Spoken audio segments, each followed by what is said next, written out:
Thank you. We have no system here for projecting my voice, so I'm just going to speak up. Quiet, please.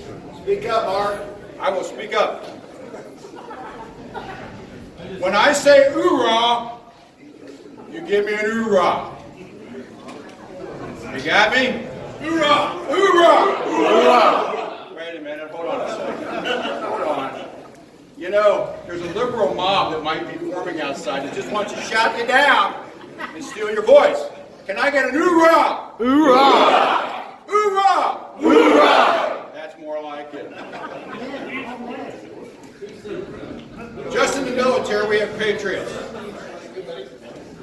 And my term for you guys is the conservative core. You're patriots in the conservative core. So all patriots, raise your right hand and repeat after me. As a patriot, in the conservative core, I'm going to jump on the Trump train. And I'm going to gas it up by doing everything I possibly can before the next election. Amen.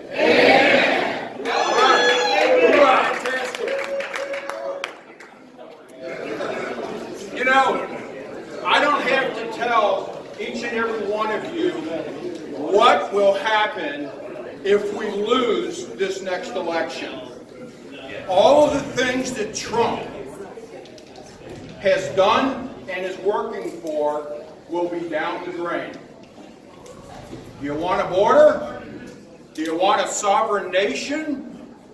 Do you want reduced regulations so you can be in business and actually make more money?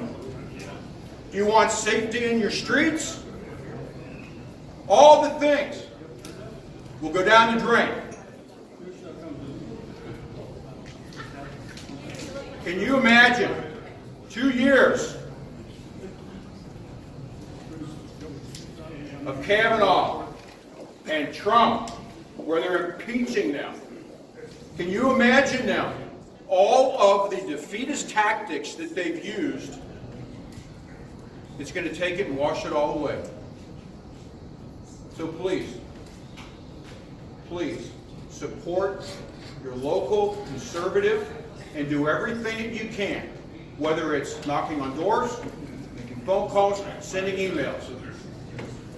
Do whatever you can. We all play our part, and at this point I'd like to recognize all the elected officials, because they're at the tip of the spear, right? They're the ones who are doing it. They're the ones who are working the job, making sure that we have the things that we need, reduce regulations, and such. So, T.C. Rogers.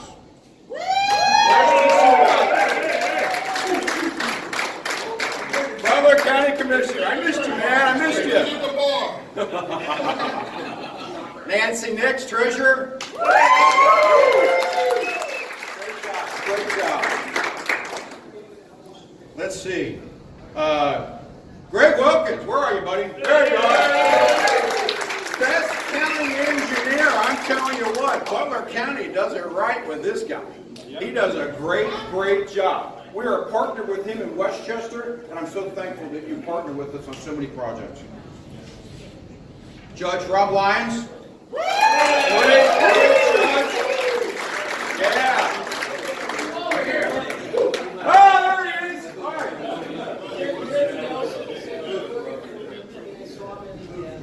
All right, great. Steve Schramm, Liberty Township Trustee. All right, you're looking good, buddy. You're looking great. Joe Mulligan, where are you? Where's Joe? All right, great. Chris Wanneberg, Chairman of the Butler County Fiscal Committee. Bruce Jones, Fiscal Officer, Westchester, right in the middle.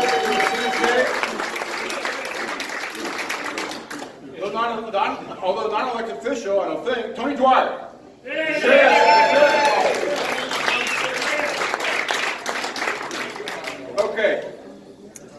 So, I just wanted to say before I stop, because you know the best speech is a short speech. We're here for George. And I can't tell you how much George has meant to me. He has been a friend. He has been my political mentor. And I just can't express, George, what you mean to me as a person. You know, the brother from another mother thing kind of is true. And so what I would like to do, I have a pad of paper here, folks. And on this, I've written my name. And on this sheet, I have written George's 3 things. George is generous. George is loyal. George is principled. What I want you to do is take this pad, pass it around, put your name on it, and put 3 words on there that what George means to you. It'll mean a lot to George. It'll mean a lot to me. So, I can't read all of those. well, you're going to have to, George. We're going to put it on your site there. So, with that, I'm going to turn this over to Colonel John Saputo, who owns the building. Hey, Colonel.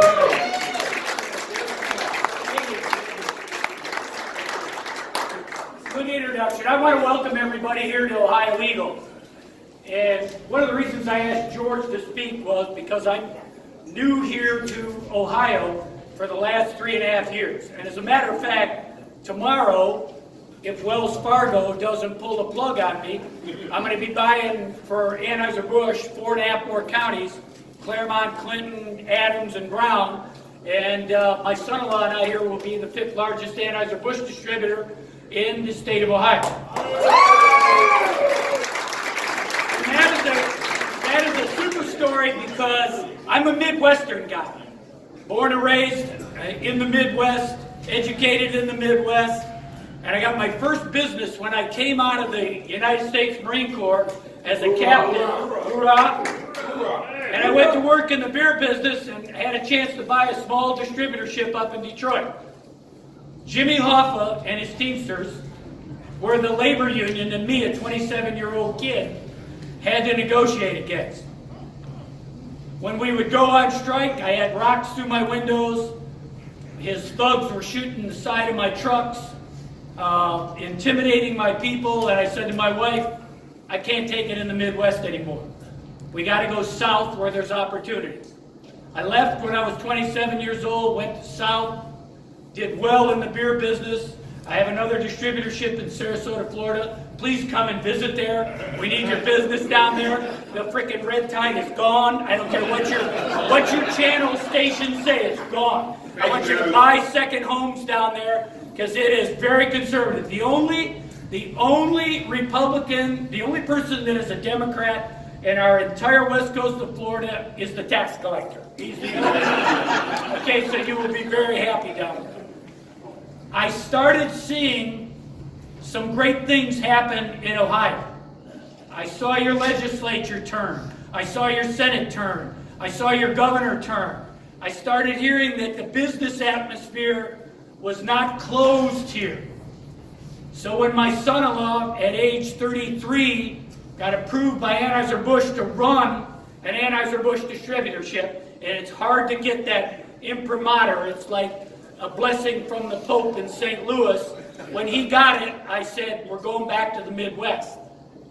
My wife groaned because she knew that when I was there, I had to carry a concealed weapon, a gun with me the whole time, and she remembers the days of the rocks through the windows and how we struggled up there.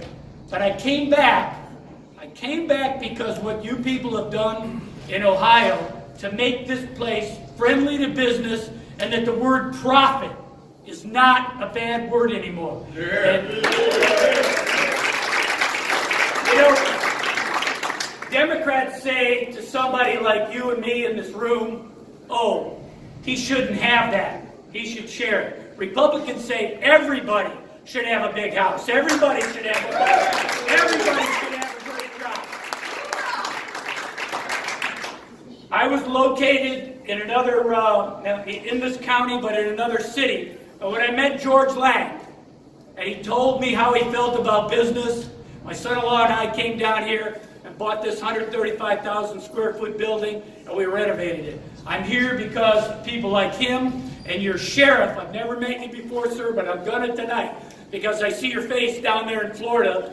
People love you down there too, so keep up whatever you're doing here. So thank you all very much. With that, George, you're up. I'm not used to following somebody that speaks that good. Now I know how Steve Schramm feels when he said he don't want to follow me. Hey, listen, I really want to thank John Saputo. Debbie, can you hand me that? Hey, John, where are you at? Right here. Come back here for a second. I got something for you. I got something for you, something for your son, and something for your daughter as well. And I got a check for you from all the Anheuser-Busch distributors in Ohio. I got time. Now I got a couple of boxes of Cuban cigars. They're mostly legal now. There you And go. for your daughter, my wife's favorite silver. Yes, that's wonderful. Thank you. Thank guys. you all very much. Thank you. Guys, it's people like John that make our community. They open their facilities up. They're so giving, and it's why I'm so proud to be part of this community. But there's a couple other people I really want to thank tonight. First of all, I want to take a moment and thank, you all have heard me say this before, the most beautiful woman God ever gave the opportunity to draw a breath of air, my amazing, lovely wife, Debbie Lang.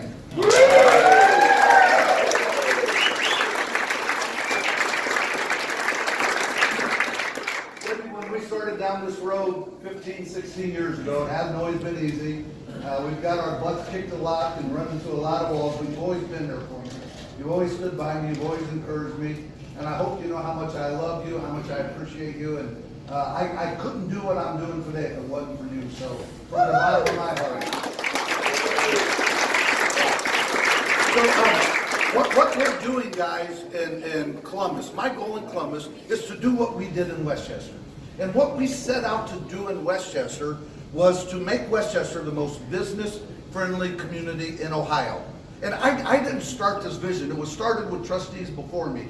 People like John Boehner, like Dick Alderson, people like Gary Cates. Now, people say I took it and put it on steroids. But in Westchester, we put business first. So in the last 15 years, we said no to things like park development. Matter of fact, we gave our biggest park, took our biggest park and gave it away. And we gave it away to Butler County Metro Parks. That's their core competency. And look what they've done with the VOA. It's one of the envies of Southwest Ohio. But we said no to community centers, no to public swim pools. And when we did that, they said, well, where are the kids going to swim? Well, since then, we've had 3 huge, giant swim pools that the private sector has come in and provided for. All we did was say yes to things that are going to benefit and help business. And the record speaks for itself.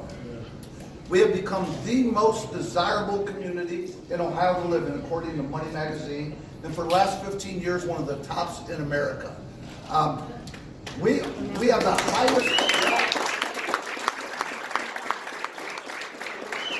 according to Money Magazine, Westchester has the highest median household income at over $100,000 a year, leading the entire state. See, when you put business first, a rising tide lifts all ships. The citizens are better off, the residents are better off, the school districts are better off because of the tax base that the businesses generate. And 15 years ago, our carryover, for those of you in the corporate world, that would be synonymous with retained earnings, was about $800,000. Today it's over $30 million in our general fund, over $100 million in all our funds, and get this, not one tax increase in the last 15 years. That can claim that. But the thing that I learned, and Mark, guys like you and I get way too much credit. It is not the politicians that deserve the credit. Give us credit for creating the environment. But it's the people like Jeff Couch, the people like Bob Hudson-Pillar, people like Chris Wannenberg and Schumacher Dugan. It's the businesses that step forward to invest their own time, their own talent, and their own treasure into making our community a better place. Amen.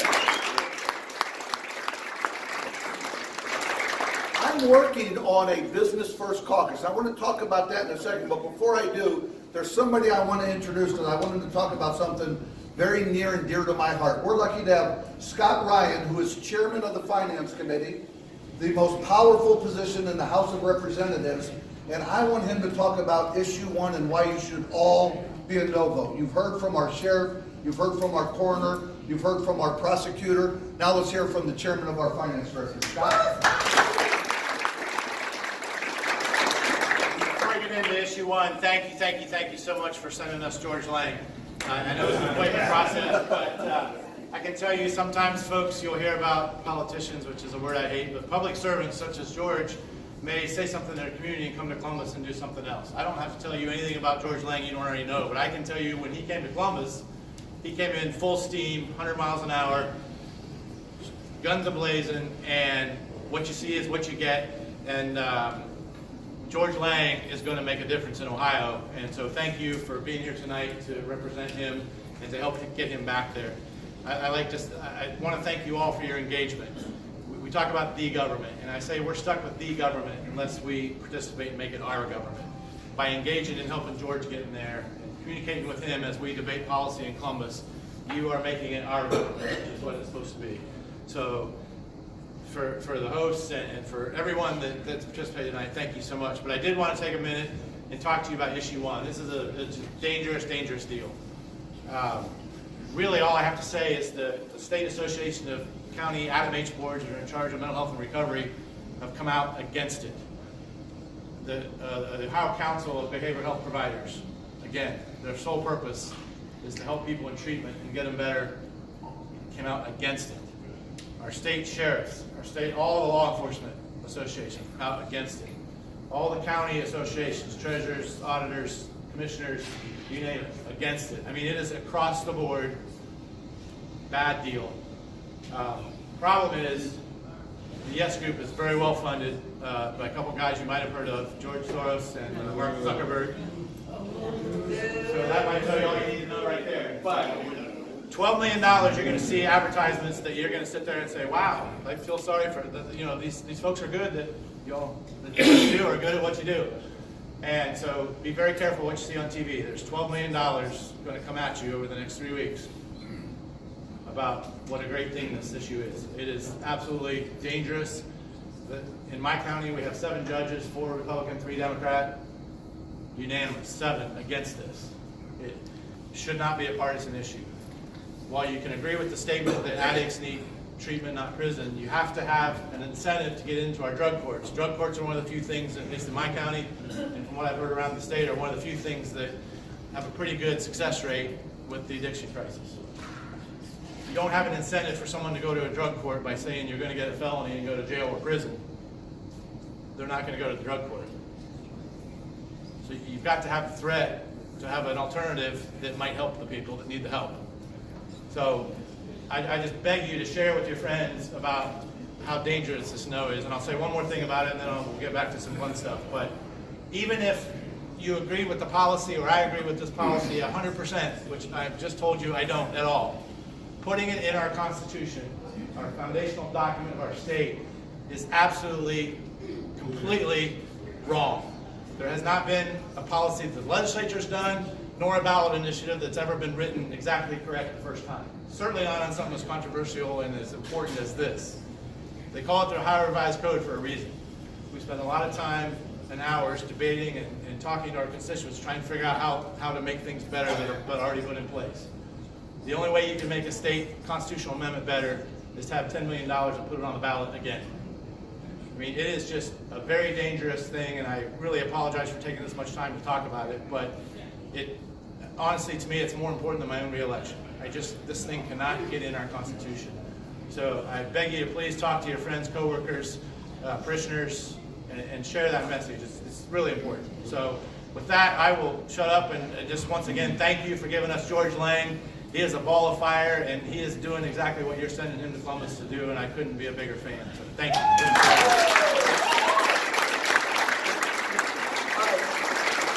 So as I told you, I've launched the Business First Caucus, a Business First initiative, to be more specific, a small business first. And we've got about 30 state reps that have signed up for this. I just want to read you guys the mission statement and then share with you the 4 pillars of the Business First Caucus, and I will be brief. Here's our mission statement. We believe a state cannot thrive without a strong business presence.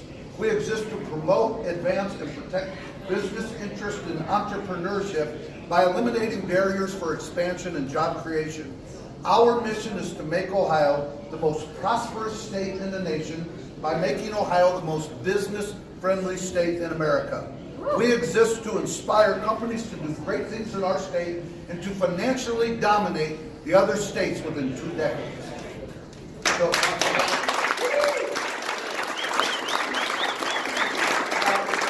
what I learned in Westchester that I'm carrying up there. Now, let me talk to you briefly about the 4 pillars. First pillar, tax reform and tax simplification. Let me just share one sentence why this is so important. We have over 6,000 taxing jurisdictions in Ohio, including over 600 income taxing jurisdictions. Let this sink in for a second. More than any other state. More than New York, more than New Jersey, more than California, more than Illinois.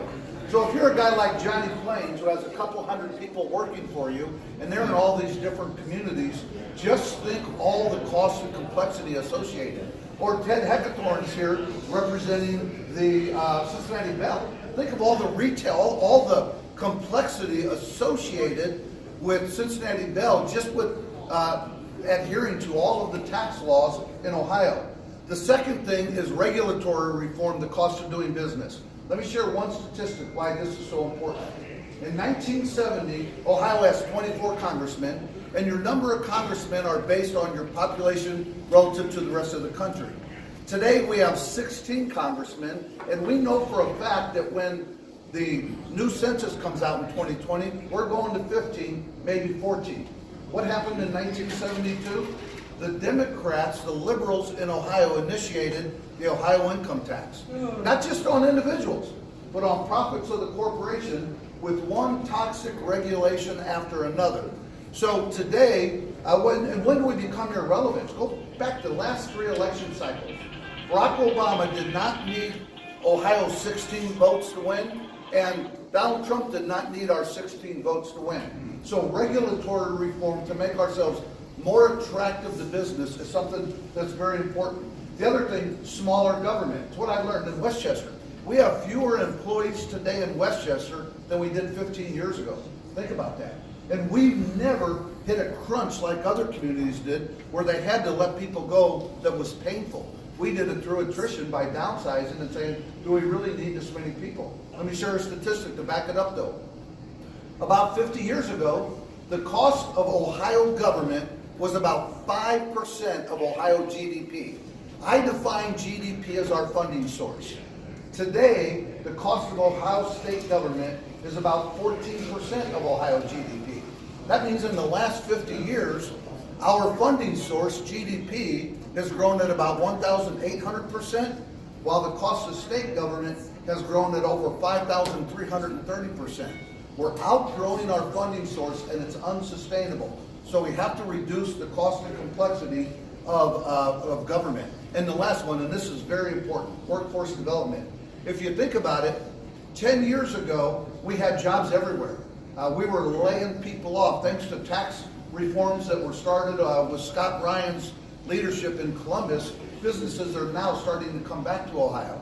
And our biggest problem now is having a ready workforce able to go. So of all of these 4 pillars, we have people in place, we have chairmen to head each of these 4 pillars, people that are passionate about those pillars, and we're going to address all 4 of these things in the next General Assembly.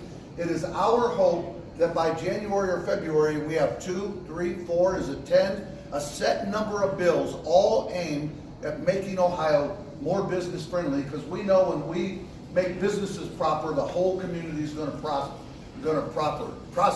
And that is our goal. Now, I'm going to wrap up, but before I do, I want to talk real quick about these Lang cigars. They are manufactured by a company called Deplorable Cigars. And everybody, if you go back to the corner there, there's a smoking spot outside. You're welcome to smoke. You're welcome to grab one of these. And I'm going to ask Steve Austin, who started this company, to come up and give us his 30-second elevator pitch on this. Thanks, Steve. All right, yeah, appreciate it, right? Thank you. So one of the things from really the mission behind Deployment Cigar Company is to give back to our deployed troops. And so far this year, we've actually shipped over 5,000 cigars downrange to our service members. We're big on supporting law enforcement officers, first responders, and our military. So just ask, if you get a chance, do smoke the cigar, the deplorable on the back of the cigar band. It always tells us a story. So on the back of the deplorable cigars, plenty of Trump terms to Google and search to get education while you enjoy a full smoke. So thank you. Thanks.